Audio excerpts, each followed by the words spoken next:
গ্রেভে গ্রেভে একটা নতুন ভিডিও, একটা নতুন রেসিপির সাথে। তো কেমন আছো বলো সবাই। আজকে আমি তোমাদের দেখাবো ক্রাউন চাল বা শামা চালের খিচুড়ি। কেমন হয় খেতে জানতে হলে তো ভিডিওটা অবশ্যই দেখতে হবে, আর বাড়িতেও বানাতে হবে। 5 মিনিটের মধ্যে পুরো খিচুড়ির প্রসেসটা আপনাদের দেখিয়ে দেব। এই খিচুড়িটা নর্মালি যখন মারা ভাত খেতে পারে না, যেরকম আজকে ষষ্ঠীতে বা অষ্টমীতে, সেই সময় বানাবেন এবং ভালোভাবে পেট ভরে খাবেন। তাহলে এটা বানানো শুরু করেছি। প্রথমে আমি কড়াইতে সর্ষের তেল দিয়েছি, তাতে ফোড়নের জন্য দিয়ে দিয়েছি 2টো তেজপাতা এবং মুগের ডাল ধুয়ে ভালোভাবে তেলের মধ্যে ভেজে নিয়েছি। যখন দেখব লাল লাল হয়ে গেছে, সেখানে আমি বাড়িতে থাকা সমস্ত সবজি দিয়ে দেবো। আপনার কাছে যা যা আছে আপনি সেগুলো দেবেন।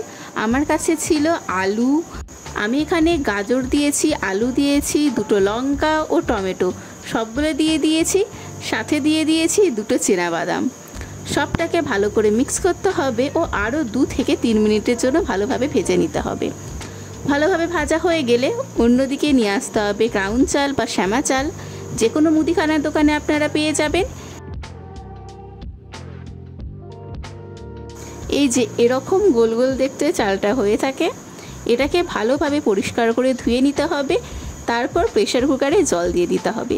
জলটা একটু গরম হলে ধুয়ে রাখা চালটা আর তার সাথে আমাদের ভেজে রাখা সমস্ত সবজিগুলোকে একসাথে দিয়ে দেবো।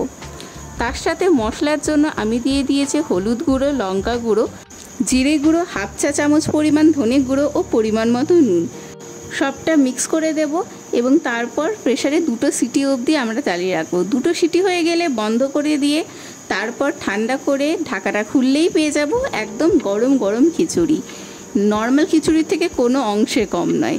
নিরামিষ এই খিচুড়িটা একবার আপনি বানিয়ে দেখুন। আমি বলছি পরের ষষ্ঠী থেকে এটাই বানাবেন আর খাবেন।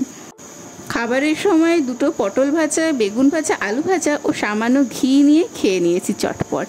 যদি রেসিপিটা ভালো লাগে তাহলে একটা লাইক এবং সাবস্ক্রাইব করে পাশে থাকবেন।